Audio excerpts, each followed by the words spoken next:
Aún recuerdo con una claridad dolorosa la noche en que todo cambió. No hubo gritos, no hubo escenas de película, solo un silencio espeso, el motor encendido de un coche viejo y la voz de mi hijo diciendo algo que jamás pensé escuchar. Llévela a ese pueblo abandonado y déjela ahí. Estaba sentada en el asiento trasero de un taxi, con las manos sobre las rodillas, sin comprender del todo. Julián, mi único hijo, no me miró a los ojos mientras le daba las instrucciones al conductor. Ni una palabra de explicación, solo el crujido de unos billetes pasándole de la mano. Me quedé inmóvil, como si mi cuerpo supiera que cualquier movimiento rompería algo irremediable.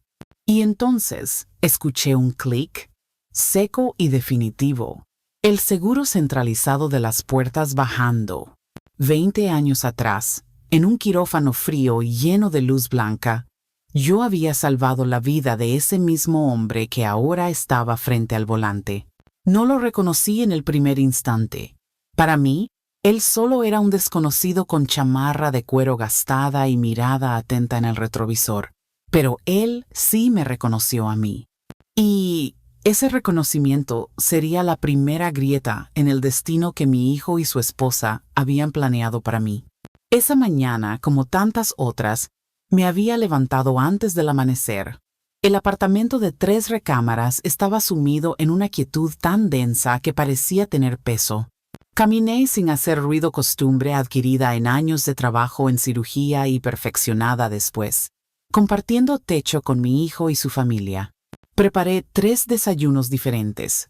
Hotcakes para Juanito, mi nieto, avena para Julián, que nunca quiso frituras en la mañana, y una ensalada para Estela, siempre pendiente de su dieta. Era mi rutina, mi misión, mi manera de seguir sintiéndome útil, aunque ya nadie lo agradeciera. Hace una década, yo era jefa de cirugía en el hospital regional. Tenía respeto, autoridad, una vida propia. Pero Julián se casó, nació el niño, y el pequeño departamento rentado donde vivían les quedó estrecho. Estela me miró un día con sus ojos grandes, y esa voz dulce que usaba para convencer. «Mamá, el niño necesita espacio, y tú vives sola en un departamento tan grande». Cedí.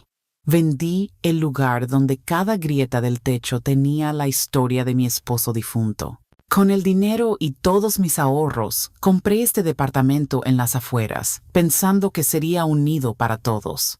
Yo misma pegué el papel tapiz mientras ellos estaban de vacaciones. Elegí cada mueble. Me quedé con la recámara más pequeña. Y poco a poco dejé de ser cirujana para convertirme en cocinera, niñera, cajero automático. Mi pensión pagaba sus cuentas, sus caprichos, sus vacaciones. Estela nunca me dio las gracias. Si la sopa no estaba lo bastante caliente, empujaba el plato con gesto dramático. Si compraba el juguete equivocado para Juanito, suspiraba como si hubiera cometido un crimen. Julián, en silencio, siempre tomaba su parte del papel. «Mamá, no empieces. Estela viene cansada del trabajo». Pero el silencio duele más que cualquier palabra hiriente. Y esa mañana fue igual. Desayunaron, dejaron los platos en el fregadero y cada uno se marchó a lo suyo. Por la tarde Julián regresó antes de lo habitual, solo, sin su esposa ni el niño. Estaba nervioso, evitaba mi mirada. «Vamos a dar una vuelta», me dijo, casi ordenando. «¿A esta hora? Tengo que preparar la cena». «No hace falta cena», cortó. Tomé mi vieja chaqueta para el mercado, pero ni siquiera me dejó cambiarme las pantuflas. Me llevó casi a rastras por las escaleras. Afuera, un taxi viejo esperaba con el motor encendido. Me empujó al asiento trasero y, sin un adiós, se inclinó hacia el conductor para darle la dirección de mi supuesto destino final. Luego se alejó sin volver la cabeza. Instintivamente miré hacia arriba, a la ventana de nuestra cocina. Estela estaba ahí. Me observaba. Incluso desde esa distancia, vi la sonrisa pequeña y satisfecha dibujada en sus labios. No sentí miedo. No sentí ganas de llorar. Todo el dolor acumulado de 10 años, las humillaciones, las palabras tragadas, las noches sin dormir, se endureció dentro de mí como metal líquido solidificándose en un bloque frío. En mi cabeza, una sola frase, tan fría como un bisturí. Así que esto es lo que valgo. El coche avanzó por la ciudad nocturna. Las luces pasaban y se estiraban sobre el asfalto húmedo. Yo me quedé recta, observando por la ventana. No pensaba en lo que vendría. Mis emociones estaban anestesiadas, como en los momentos más críticos del quirófano. El silencio era mi único aliado. Al dejar atrás las luces y entrar a la carretera oscura, el conductor rompió ese silencio. «¿Dominica Flores? ¿Es usted?», preguntó con voz ronca. Me giré, sorprendida. «Soy Sergio Castillo», continuó. «Hace 20 años me atravesé con una varilla en la obra. Usted me salvó. 8 horas en quirófano. Luego quise llevarle un pastel y me regañó. Su nombre giró una cerradura oxidada en mi memoria. Lo vi de nuevo en aquella mesa de operaciones, pálido, al borde de la muerte. Recordé mis manos suturando vaso por vaso, recomponiendo un cuerpo destrozado. Una de mis victorias más difíciles». Sergio orilló el coche, encendió las luces intermitentes y me miró de frente. Escuché lo que su hijo pidió. «No la llevaré ahí». «¿A dónde quiere ir, de verdad?». Pude haber dicho «a la policía», pero sabía que sería inútil. Las autoridades lo reducirían a un asunto familiar y me devolverían al mismo infierno. Así que respondí con calma: «A su casa. Solo por esta noche. Mañana decidiré». Asintió. Giró el volante de regreso a la ciudad. Y por primera vez en mucho tiempo, mientras el coche avanzaba, recordé quién era yo antes de que intentaran borrarme. Una mujer fuerte, capaz, respetada. No tenía lágrimas, solo una resolución fría como el acero. Y en el fondo, muy en el fondo, supe que la historia no había terminado. Apenas iba a comenzar. La casa de Sergio y Ana estaba en una calle tranquila, rodeada de jardines modestos y bien cuidados. No era un palacio, pero al bajar del coche sentí algo que no experimentaba desde hacía años. Un olor a hogar. Ana, bajita, de cabello claro y ojos que no necesitaban preguntas, abrió la puerta antes de que llamáramos. Me miró de arriba abajo, vio mis pantuflas, mi chaqueta vieja, mi rostro inmóvil, y no dijo nada. Solo me tomó del brazo con suavidad y me invitó a pasar. Dentro, el calor de la cocina me envolvió. Olía a papas fritas con cebolla y a algo indefiniblemente familiar, ese aroma que mezcla comida, madera y tiempo compartido. Me ofrecieron té y galletas, pero no tenía apetito. Me acomodé en el sofá, con una manta sobre las piernas, y dejé que mis manos se calentaran poco a poco. Sin embargo, mi mente estaba lejos, en mi apartamento. Podía imaginar con una precisión cruel lo que pasaba allá en ese momento. Estela, sentada en el sofá que yo había comprado, con la laptop sobre las rodillas, intentando reservar el viaje a Cancún, del que tanto había hablado. Veía sus dedos tecleando con seguridad los datos de mi tarjeta y su sonrisa confiada al presionar «pagar». Luego, la sorpresa. El mensaje rojo en la pantalla: «pago rechazado». Intentaría de nuevo, revisando cada número. El mismo resultado. Chasquido de lengua, irritación. En otro punto de la ciudad, Julián tal vez estaba en la caja del supermercado, con una canasta llena de productos caros. Entregaría la tarjeta de nuestra cuenta conjunta y escucharía, como un golpe seco, la palabra «rechazada». Probaría otra, la personal, también sin fondos. Y en ese instante, esa vergüenza que tantas veces había sentido yo por él, ahora le tocaría a él. Me incliné un poco hacia adelante en el sofá, imaginando el siguiente paso. La llamada de Julián a Estela, la voz cargada de frustración, las acusaciones mutuas, pero ninguno de los dos imaginaría que aquella vieja inútil había planeado ese corte con precisión quirúrgica.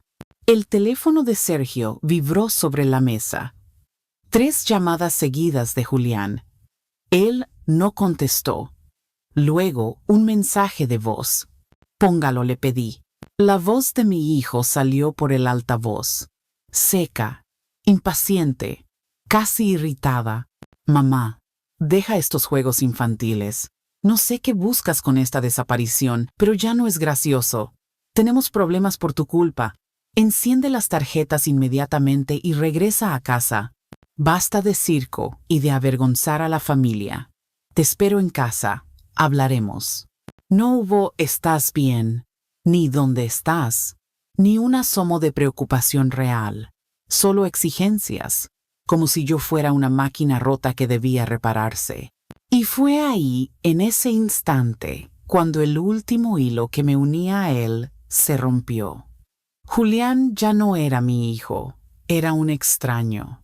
Me levanté y me acerqué a la ventana.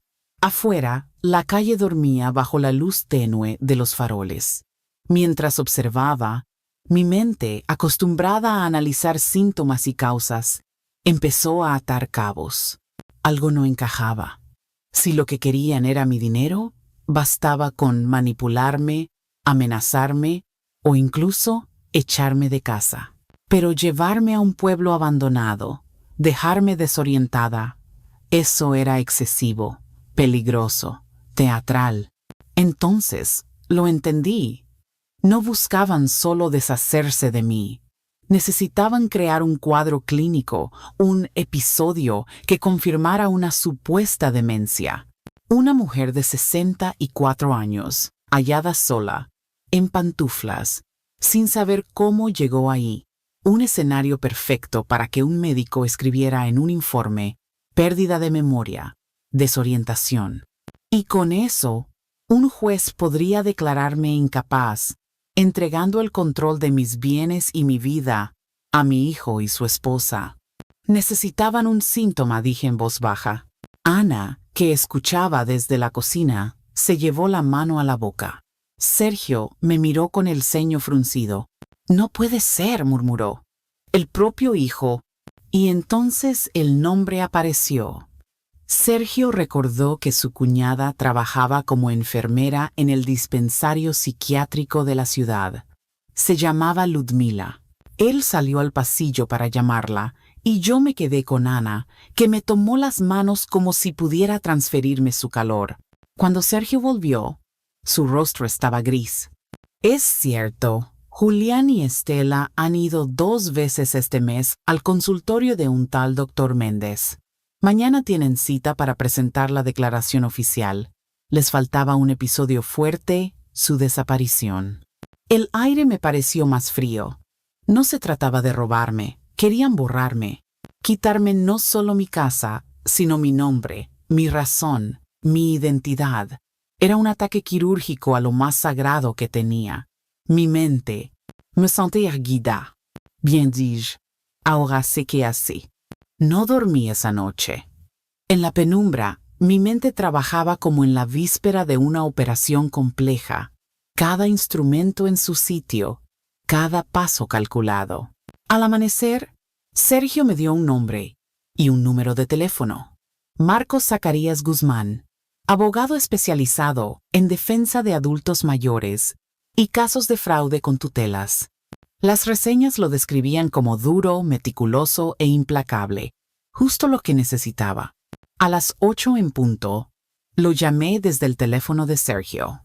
Le conté lo esencial, sin adornos ni emociones, como si dictara una historia clínica, intento ilegal de privarme de capacidad, nombre del médico, citas, método usado. Él escuchó en silencio. Luego dijo: «Necesito un testigo que confirme las visitas». «Lo tengo, pero quiere permanecer anónimo. Es la enfermera de recepción». «Suficiente». Me pidió la dirección de Julián y Estela. Un mensajero estaría ahí en hora y media con una notificación legal. Esa hora y media fue eterna. Ana trató de darme desayuno, pero solo tomé té negro sin azúcar. Sergio se sentó junto a mí, firme y callado como una roca. Imaginé la escena. Las 10 de la mañana, ellos en la cocina, irritados por las tarjetas bloqueadas y mi ausencia, esperando ir a la cita con el doctor Méndez a las 11, ensayando sus caras de preocupación para convencer al médico. Y entonces, el timbre. Un mensajero trajeado, carpeta en mano, entrega un sobresellado. Lo abren. Adentro, mi golpe quirúrgico. Advertencia legal que detalla sus visitas al psiquiatra, nombra al doctor Méndez y describe el episodio del pueblo como parte de un complot criminal para apoderarse de mi propiedad. Imaginé sus caras al leer la amenaza de denunciar por fraude. Abandono en peligro y calumnias intentaban continuar. Ese sería el momento en que el miedo reemplazaría a la soberbia. El teléfono de Sergio vibró de nuevo. Llamadas insistentes de Julián, luego un mensaje tembloroso. «Mamá, ¿qué es esto? No entendemos. Hablemos». No respondí, solo pensé, vengan. El campo operatorio estaba listo. Pasaron 40 minutos desde aquel mensaje hasta que escuché el sonido brusco de unos frenos bajo la ventana. Luego, el portazo de un coche. No me moví. Permanecí sentada en el sofá, con la espalda recta y las manos juntas sobre las rodillas, esperando. Sentí la presencia de Sergio detrás de mí, de pie, sólido y silencioso. Ana estaba en la puerta de la cocina, con el ceño fruncido y el cuerpo ligeramente inclinado hacia adelante, lista para intervenir si era necesario.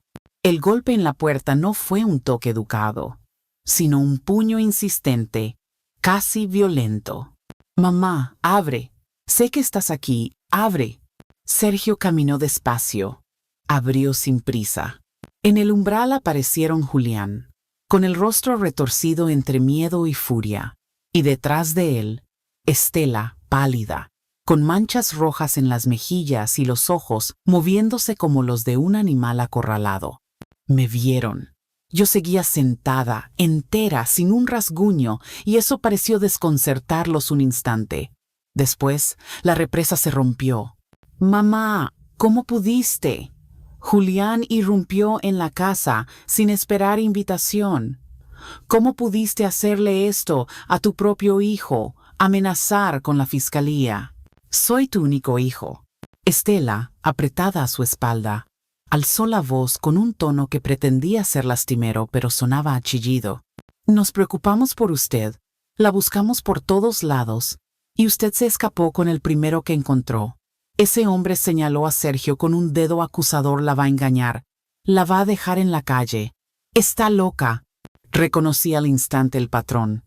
Era la primera fase de la manipulación, apelar a la culpa. Luego vendría la amenaza. Después, el golpe bajo usando el vínculo con Juanito. Yo no dije nada. Los observaba, como un médico observa una muestra bajo el microscopio, viendo cada célula de ira, cada tejido de miedo, cada metástasis de avaricia. La segunda fase llegó pronto. «Si no vuelves ahora mismo, vamos a tomar medidas», dijo Julián, con la voz más baja, casi siseando. «No tienes idea de lo que te estás metiendo». Yo seguía en silencio. Les dejé vaciar todo el veneno. El tono subió, se quebró. Y entonces, como lo había previsto, apareció el golpe final. «Juanito pregunta por ti», dijo Julián, fingiendo voz herida. «¿Qué le decimos? ¿Que su abuela lo cambió por un taxista cualquiera? ¿Quieres que crezca con ese trauma?» Sentí la punzada. Era mi punto débil, lo sabían. Pero no me moví. Los dejé agotarse. Cuando por fin callaron, respirando agitados, el silencio que cayó fue más pesado que cualquier grito. Me levanté despacio. La habitación estaba tan quieta que se oía el tic-tac del reloj en la pared.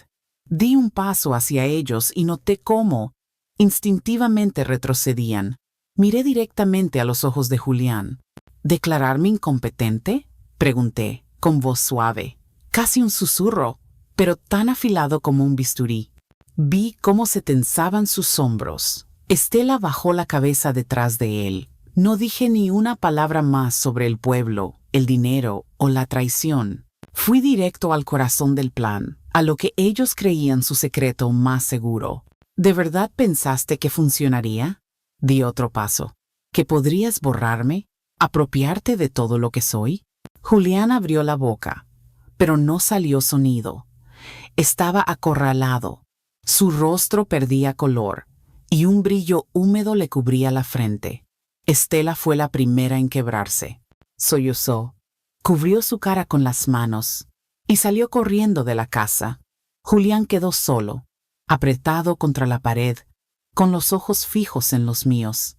Ya no había ira, solo ese miedo puro que he visto en los pacientes cuando escuchan un diagnóstico irreversible. Se retiró tropezando hasta la puerta. El ruido del motor del auto alejándose se mezcló con el silencio que dejó atrás. Respiré hondo. La parte más delicada de la operación estaba hecha. El tumor estaba abierto, pero sabía que no era el final. Una bestia herida busca morder hasta el último momento, y ellos no tardarían en intentar su siguiente jugada. No me equivoqué.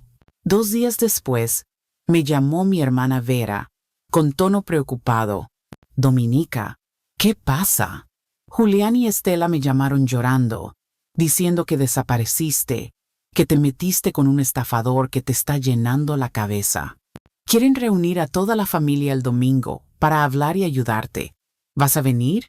Era su último recurso. La presión social.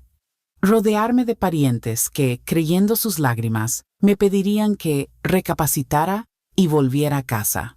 Un juicio público envuelto en papel de cuidado. Sí, Vera, respondí, sin vacilar. Claro que iré. Colgué y llamé a Marcos Zacarías. El enemigo mueve su última ficha, le dije. El domingo a las 3 de la tarde. Llegó el día. Estaba de pie frente a la puerta de mi propio apartamento, ese en el que cada cosa había sido comprada con mi dinero. Junto a mí, a la izquierda, Guzmán, impecable en su traje oscuro, con el maletín de cuero. A la derecha, Sergio, erguido como siempre, tranquilo, testigo de todo lo ocurrido. Respiré hondo y toqué el timbre. Abrió mi sobrino, que sonrió al verme, pero se quedó serio al notar mis acompañantes. Pásenle, tía Nica. Entramos. La sala estaba llena. Parientes por todas partes. Conversaciones bajas que se apagaron al vernos. En el centro, sentados, Julián y Estela. Ella con un pañuelo en la mano, los ojos rojos. Él con un gesto trágico, como si cargara el peso del mundo. Mamá, dijo Julián, fingiendo sorpresa. ¡Qué bueno que viniste! Nos preocupamos tanto. ¿Y Elos? Este es mi abogado, Marcos Zacarías Guzmán, respondí, con voz serena. Y este es Sergio Castillo, mi amigo, que me salvó la vida cuando mi propio hijo me dejó morir. Un silencio denso cayó sobre la habitación. Ya que todos están aquí para discutir mi supuesta locura, continué, me parece justo que escuchen algunos hechos. Guzmán, por favor. Mi abogado se adelantó, abrió su maletín y comenzó a sacar documentos. Guzmán se irguió con la seguridad de quien ha pasado media vida en tribunales. Su voz, seca y sin adornos, llenó la sala. Señoras y señores, dijo, mirando no a Julián y Estela, sino a toda la familia reunida. Represento los intereses de mi clienta, la señora Dominica Flores. Su hijo, el señor Julián Flores, y su esposa, la señora Estela Flores, han difundido información que atenta contra el honor y la dignidad de mi clienta, poniendo en duda su salud mental. Hoy me encuentro aquí para exponerles la situación real. El murmullo que cruzó la habitación se apagó de golpe cuando Guzmán sacó la primera hoja. Aquí está el registro oficial de visitas del señor Flores y la señora Flores al dispensario psiquiátrico número 3, concretamente al consultorio del doctor Víctor Pablo Méndez. 2 visitas en el último mes, su voz no temblaba. Propósito: recopilar información para iniciar un proceso de privación de capacidad contra la señora Flores. Depositó el documento sobre la mesa baja, como quien deja una pieza clave en el tablero. Vi las miradas curiosas de algunos familiares, el gesto incrédulo de otros. Mi hermana Vera alargó la mano, leyó las primeras líneas y luego levantó los ojos hacia Julián, que había empalidecido de forma visible. Guzmán continuó. Segundo, declaración escrita, firmada ante notario, de un testigo que confirma el hecho de esas visitas y su propósito. El testigo también ratifica que para la mañana posterior a la desaparición de mi clienta estaba programada una tercera visita, en la que se presentaría la declaración oficial para iniciar el procedimiento. El silencio se volvió espeso. Ya no había murmullo, sino una tensión que parecía latir en el aire. Los ojos de los presentes empezaban a cambiar, como si las piezas de un rompecabezas cayeran en su lugar. Finalmente dijo Guzmán, sacando un último documento, copia de la notificación prejudicial que entregamos hace 2 días a los señores Flores. En ella se detallan todos los hechos.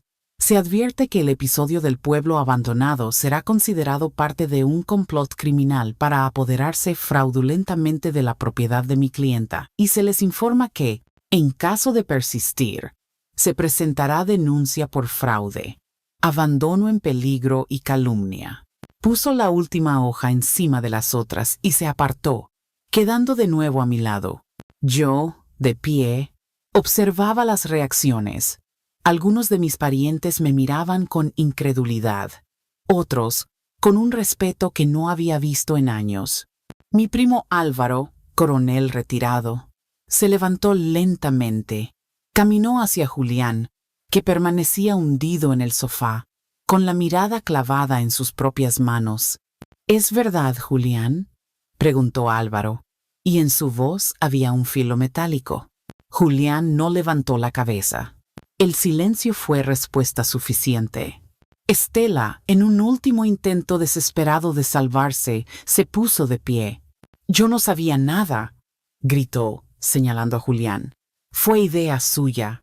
Y salió de la sala casi corriendo, empujando a quienes se interponían en su camino. Nadie intentó detenerla. Los parientes comenzaron a levantarse, algunos acercándose a mí, tomándome las manos, murmurando disculpas. Pero yo apenas los oía. Tenía los ojos fijos en Julián. Él, encorvado, parecía más pequeño de lo que jamás lo había visto. Lentamente levantó la vista. En sus ojos ya no había vergüenza ni arrepentimiento, solo un odio sordo impotente, y entendí que en ese instante el vínculo que nos unía como madre e hijo se cortaba para siempre. Sin pronunciar palabra, me giré hacia la puerta. Sergio y Guzmán me siguieron. La puerta se cerró detrás de nosotros con un golpe que sentí como un bisturí cortando el último hilo con mi pasado. En el rellano, respiré hondo. Por primera vez en muchos años, el aire me supo limpio. Han pasado 6 meses desde aquel día. Ahora escribo estas líneas sentada en la terraza de mi nueva casa, una casita de madera junto a un lago. Ya no es el apartamento de 3 recámaras en medio de la ciudad, sino un refugio que compré con el dinero que me quedaba después de vender, a través de Guzmán, el departamento a Julián y Estela. Les di exactamente la misma cantidad que había obtenido años atrás al vender mi antiguo hogar en el centro. Ni un peso más. Todo lo demás mis ahorros, el dinero de los muebles vendidos, lo que acumulé en mi vida de trabajo lo conservé. Me alcanzó para esta casa, un auto modesto pero confiable y suficiente para vivir sin sobresaltos. Aquí, el aire huele a pinos y a agua limpia. El silencio solo se rompe con el canto de los pájaros o el chapoteo de algún pez en el lago. Mis mañanas empiezan con la luz del sol entrando por la ventana, no con la obligación de preparar desayunos para otros. Tomo mi café despacio, mirando el agua. A veces paso horas leyendo en el viejo sillón mecedora, sin que nadie me interrumpa para preguntarme dónde están sus calcetines o qué habrá de cenar. He retomado contacto con viejos amigos y colegas médicos. Ahora vienen a visitarme. Asamos carne en el jardín.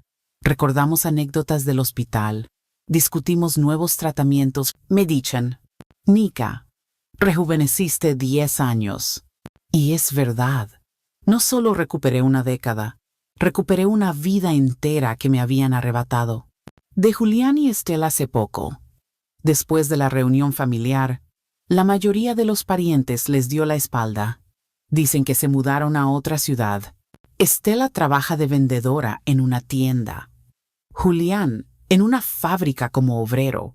La vida cómoda que construyeron sobre mi esfuerzo se derrumbó. Pienso a veces en Juanito. Ese es el único dolor que queda, fino y punzante. Pero sé que no puedo volver a su vida mientras sus padres estén cerca. Lo único que pude hacer fue abrirle, a través del abogado, una cuenta con una suma importante que podrá usar cuando sea mayor de edad. Hasta entonces, cuidarlo es deber de sus padres. Mis verdaderas visitas los fines de semana son Sergio, Ana y su hija.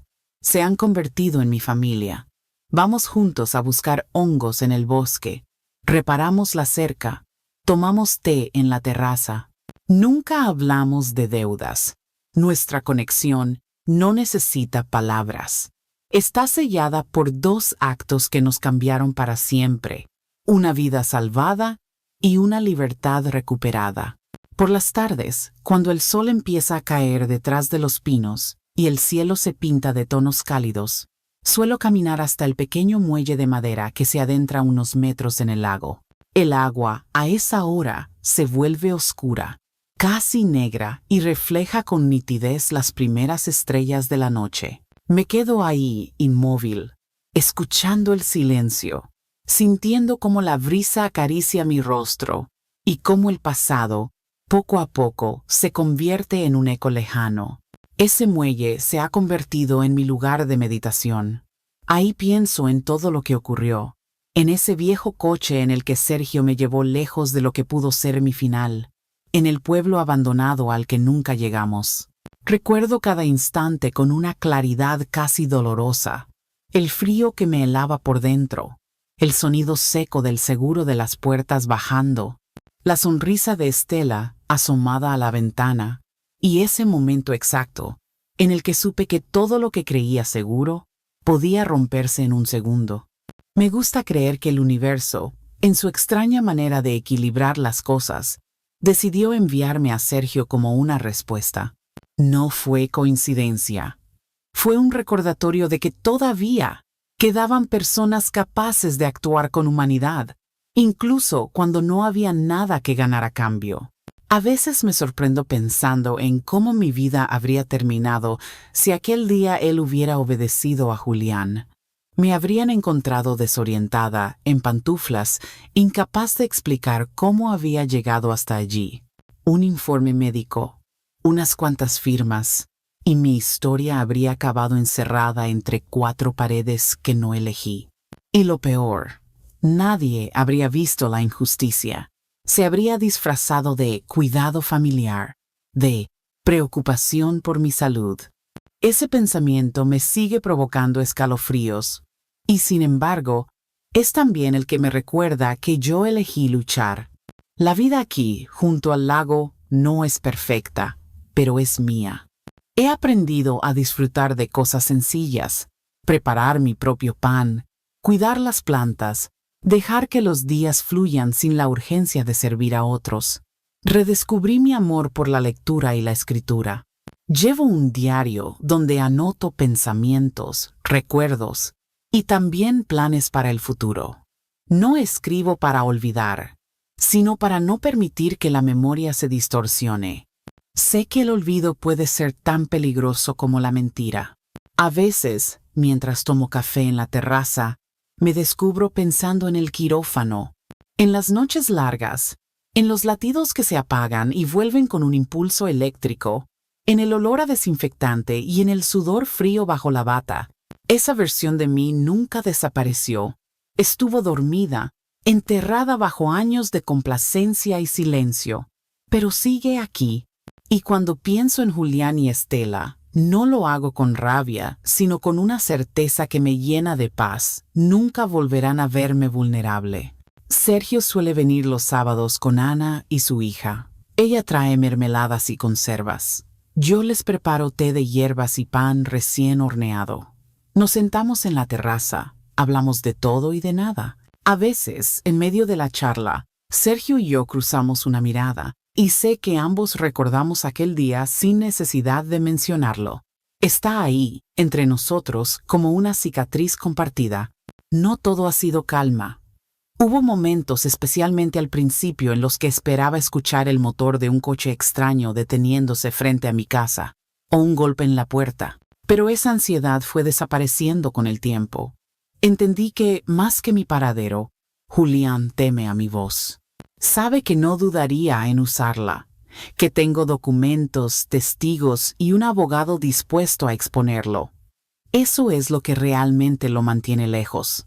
En el pueblo cercano, donde voy a comprar pan o verduras, la gente me conoce ya por mi nombre. Me saludan, me preguntan cómo estoy. No saben mi historia, al menos no en detalle, pero perciben que hubo una batalla detrás de mis ojos. Y yo, por primera vez en mucho tiempo, siento que pertenezco a un lugar por quien soy, no por lo que doy o por lo que puedo ofrecer. Hay tardes en las que recibo llamadas de antiguos colegas. Me cuentan sobre el hospital, los cambios, las nuevas generaciones de médicos. Algunos me piden consejo en casos complejos. Y me emociona saber que todavía confían en mi criterio, que mi experiencia no se ha perdido. Les digo que vengan a visitarme, que aquí hay espacio para todos. Algunos lo han hecho, y nos hemos quedado horas hablando junto al lago, como si el tiempo no hubiera pasado. Juanito sigue siendo mi pensamiento más delicado. Imagino que crecerá escuchando una versión torcida de lo que pasó. Tal vez algún día, cuando sea mayor, se atreva a preguntarme. Y yo estaré lista para contarle todo, sin rencor, pero sin ocultar la verdad. Mientras tanto, me aferro a la esperanza de que ese dinero que le dejé en su cuenta sea un recordatorio en el futuro, de que su abuela siempre pensó en él. La gente me pregunta si extraño algo de mi vida anterior. A veces respondo que no. Otras, que extraño tener la ilusión de que mi familia era un refugio. Pero la verdad es que aprendí que el verdadero refugio debe construirse desde dentro. Ahora mi casa, este pedazo de tierra y madera junto al lago, es la materialización de esa idea. Por las noches, cuando las ventanas reflejan la luz de la lámpara y el viento sacude las ramas de los pinos, me gusta abrir la puerta y salir al aire frío. Respiro hondo y me digo a mí misma, sobreviviste. Y no solo eso, volví a vivir.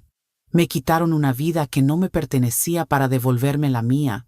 Y así, mientras las estrellas se encienden una a una sobre el lago, sé que todo lo que perdí se transformó en algo más valioso.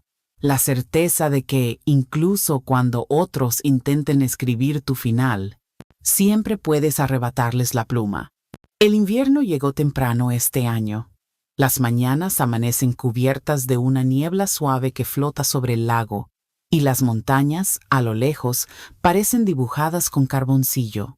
Me gusta caminar por el sendero que bordea la orilla, envuelta en un abrigo grueso, con las manos dentro de los bolsillos y la respiración convirtiéndose en vapor frente a mí.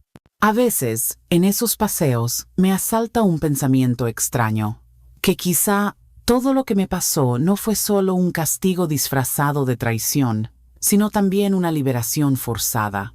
Como si la vida me hubiera empujado sin aviso, fuera de una casa en llamas que yo creía segura.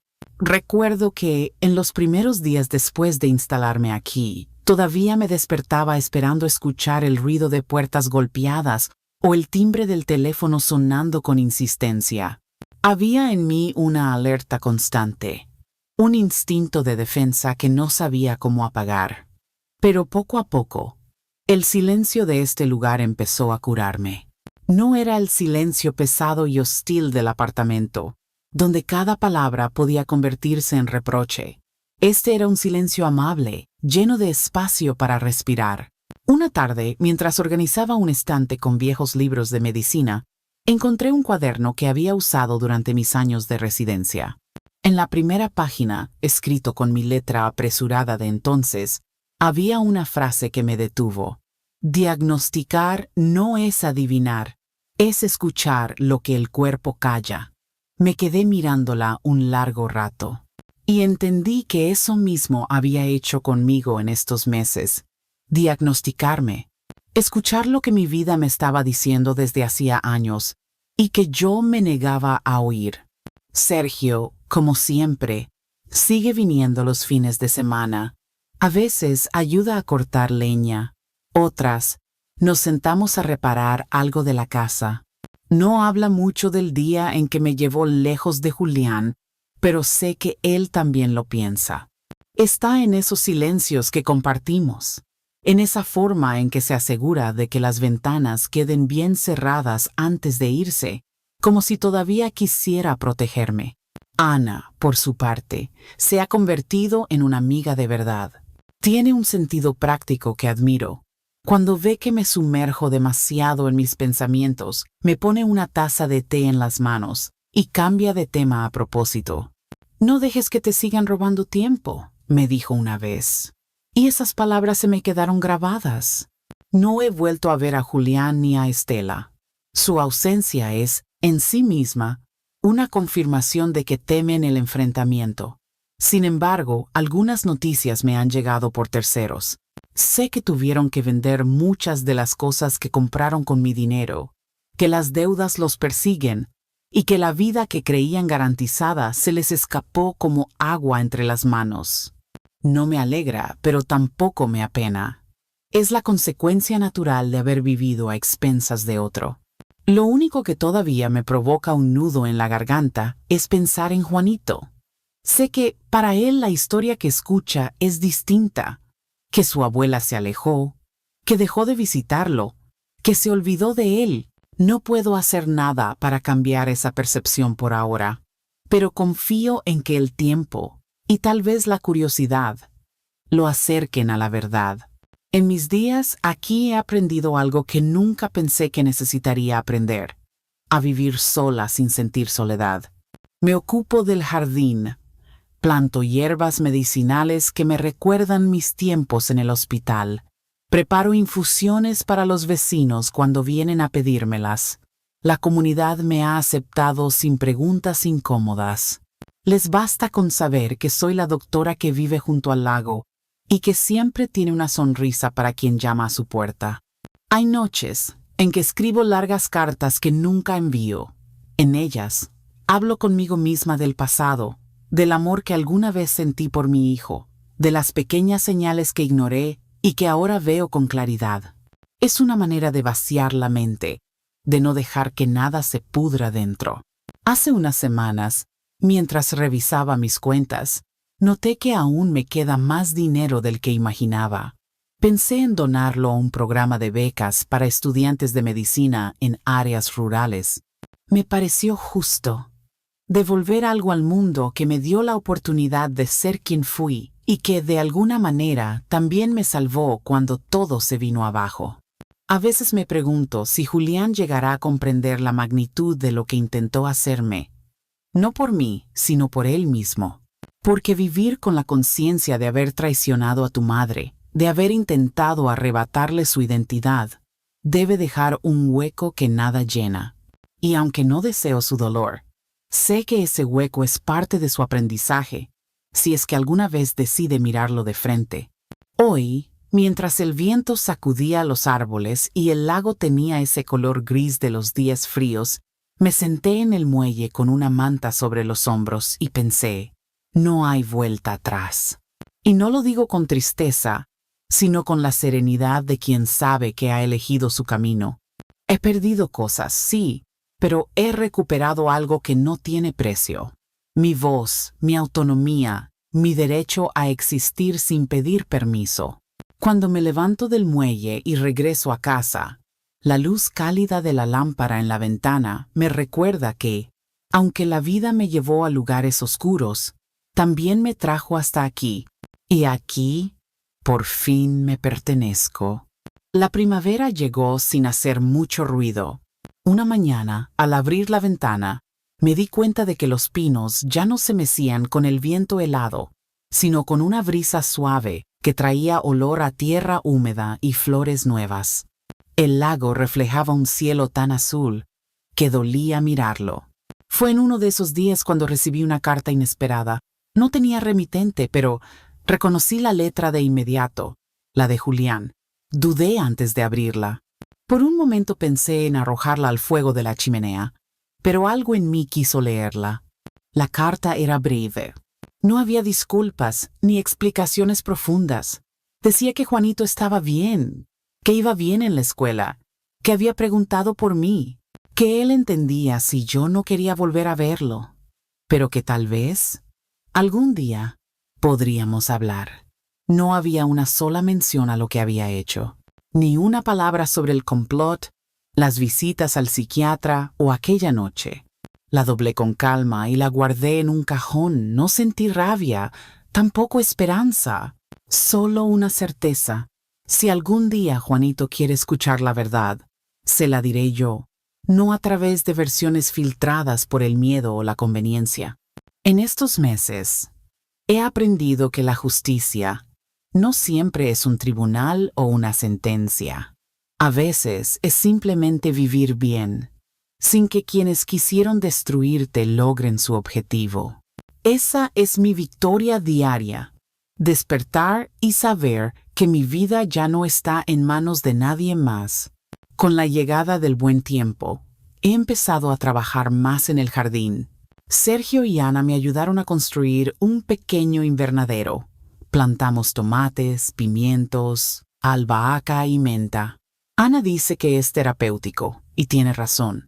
Hay algo profundamente sanador en ver cómo algo que cuidas con tus manos crece día a día, sin prisa pero sin pausa. Un sábado, mientras regábamos las plantas, Sergio me preguntó, ¿alguna vez pensaste en volver a la ciudad? Lo miré y sonreí. No, la ciudad me recuerda a un tiempo en el que vivía para otros, no para mí. Aquí soy libre. Él asintió sin decir nada más, pero vi en sus ojos un alivio silencioso. Creo que de algún modo él también necesitaba saber que yo no pensaba regresar a ese lugar donde me quisieron borrar. Mis antiguos colegas me invitaron a dar una charla en una conferencia médica en la capital. Dudé, porque pensé que enfrentarme al bullicio y las miradas curiosas podría remover viejas heridas, pero luego entendí que no se trataba de esconderme. Así que acepté. La conferencia fue una experiencia extraña. Volver a hablar frente a un auditorio, con diapositivas proyectadas y médicos jóvenes tomando notas, me hizo sentir como si nunca hubiera dejado el hospital. Hablé de ética, de la importancia de no perder de vista que detrás de cada diagnóstico hay una vida, y mientras hablaba, sentí que mi voz recuperaba una fuerza que creía perdida. Al terminar, una joven doctora se me acercó. Tenía las manos temblorosas. Draw. Flores me dijo, gracias por recordarnos que el respeto y la compasión son tan importantes como la técnica. Esa frase me acompañó todo el camino de regreso al lago. Entendí que, aunque mi etapa en quirófano terminó, aún puedo dejar huella. Los días volvieron a su ritmo tranquilo. A veces, en las tardes, Ana y yo preparamos pan casero y lo llevamos a los vecinos mayores. Ellos nos reciben con sonrisas sinceras y conversaciones largas junto a la estufa. Me gusta esa sensación de comunidad, tan distinta de la soledad disfrazada que viví en la ciudad. No todo es perfecto. Hay noches en que los recuerdos me visitan. Veo la figura de Julián inclinándose hacia la ventanilla del taxi. Escucho el clic del seguro y la voz de Estela filtrada por el cristal. Pero ahora esos recuerdos ya no me paralizan. Son parte de mi historia. Y mi historia ya no me asfixia. Hace poco, mientras tomábamos té en la terraza, Ana me dijo algo que me quedó grabado. A veces, la vida nos arranca de un lugar para que podamos ver quiénes éramos antes de quedarnos atrapados.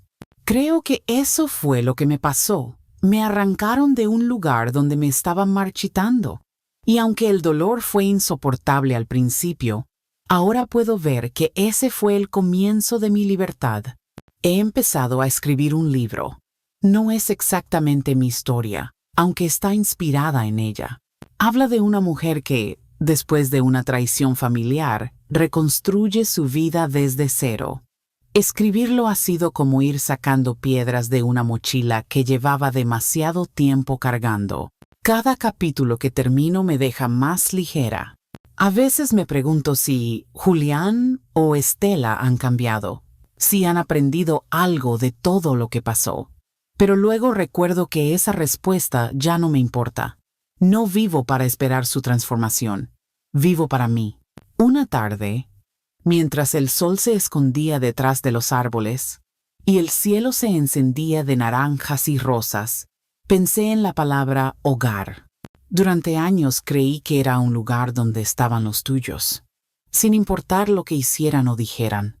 Hoy sé que un hogar verdadero es aquel donde puedes respirar sin miedo, donde cada rincón te recuerda que estás a salvo. Y mi casa junto al lago, lo es. El verano llegó tibio, con mañanas que huelen a hierba recién cortada y tardes que invitan a sentarse bajo la sombra de los pinos a escuchar el murmullo del lago. Mi casa, con sus paredes de madera y sus ventanas abiertas al aire limpio, se ha convertido en un santuario. Aquí no hay gritos, ni golpes de puertas, ni la tensión invisible que me acompañaba cada día en el apartamento de la ciudad. En las noches, cuando la brisa entra por la ventana y la luz de la lámpara baña la mesa, suelo sentarme a escribir. A veces es una página en mi diario, otras, un capítulo más de ese libro que comencé y que poco a poco va tomando forma. Me he dado cuenta de que al poner mi historia en palabras, dejo de ser solo la protagonista y me convierto también en la narradora, la dueña de cómo será recordada. Pienso en todo lo que he vivido y en cómo, sin buscarlo, me convertí en testimonio de que incluso las heridas más profundas pueden cerrarse si uno se empeña en sanarlas. No se trata de olvidar, sino de encontrar un lugar en el que el recuerdo ya no duela como antes. Hace unas semanas, recibí la visita de Marcos Zacarías, mi abogado. Venía de paso por la zona y quiso verme. Nos sentamos en la terraza, con una jarra de limonada fría sobre la mesa. Me dijo que había sabido, por contactos, que Julián y Estela se mantenían lejos, y que no había más intentos de contactarme. Su silencio, comentó, es la señal más clara de que entendieron que ya no tienen poder sobre usted. Asentí. Lo sabía desde hace tiempo, pero escucharlo de otra voz me dio una sensación de cierre. No necesitaba venganza ni justicia punitiva. Mi libertad era justicia suficiente. Sergio y Ana, como siempre, aparecieron un sábado con su hija y una canasta llena de frutas. Pasamos la tarde en el jardín, riendo mientras la niña corría detrás de una mariposa. Hubo un momento en que me detuve a mirarlos.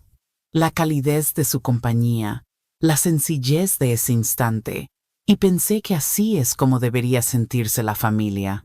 No por obligación o por sangre, sino por elección y cuidado mutuo. Juanito sigue apareciendo en mis pensamientos. A veces imagino que un día, ya adulto, llegará aquí y tocará la puerta. Me gusta pensar que lo recibiré con un abrazo y que, sin rencor, le contaré mi versión de los hechos. No para que tome partido, sino para que entienda que su abuela no desapareció, sino que se salvó a sí misma. He aprendido que la soledad no es enemiga cuando es elegida. Aquí, sola, he cultivado amistades sinceras, proyectos propios y un sentido de propósito que no depende de complacer a nadie. Me despierto con la tranquilidad de que cada decisión que tomo es mía, y esa autonomía es un lujo que jamás volveré a entregar. Un atardecer, mientras estaba en el muelle, vi cómo el sol descendía lentamente hacia el horizonte. El cielo se tiñó de rojos y naranjas, y el agua reflejaba esos colores como un espejo líquido. Recordé el instante en el taxi, el clic del seguro, la sonrisa de Estela, la voz de Julián ordenando que me dejaran en aquel pueblo. Todo estaba ahí, intacto, pero ya no me oprimía el pecho. Era como ver una escena lejana, parte de una película que había terminado. Me di cuenta de que, de alguna forma, aquel día no me llevaron a morir, me llevaron a renacer. Ese viaje truncado al pueblo abandonado fue mi punto de quiebre, la línea que separa a la mujer que sobrevivía en silencio de la que ahora vive con voz propia. La gente suele decir que para encontrarse a sí mismo hay que perderse primero. Yo sé que es cierto. Me perdí en la entrega ciega a los demás, en la renuncia a mi propia dignidad, en la costumbre de vivir para otro. Y un día, al borde de perderlo todo, decidí que era momento de volver a mí. Ahora, cada amanecer junto al lago es un recordatorio de que valió la pena. La paz que siento es profunda, trabajada, ganada con cada paso que di para alejarme de lo que me hacía daño. No fue fácil, y hubo noches en que dudé de mi fuerza, pero hoy puedo decir sin titubeos que soy dueña de mi vida. El mundo fuera de aquí sigue girando, con sus ruidos y sus urgencias. Yo, en cambio, he aprendido a medir el tiempo de otra manera, por el crecimiento de las plantas, por el cambio de colores en el cielo, por las estaciones que pasan sin que me arrastren. Y cuando cae la noche y las estrellas se encienden sobre el lago, me siento en la terraza, envuelta en una manta, y agradezco a Sergio por no seguir las órdenes de mi hijo. Agradezco a Ana por abrirme la puerta sin preguntas. Agradezco a Guzmán por defenderme con la precisión de un bisturí. Y sobre todo, me agradezco a mí misma por no haber cedido, por haber dicho no más, cuando más fácil habría sido rendirse. Ya no soy la función, la sirvienta, ni el cajero automático de nadie. Soy Dominica Flores y vivo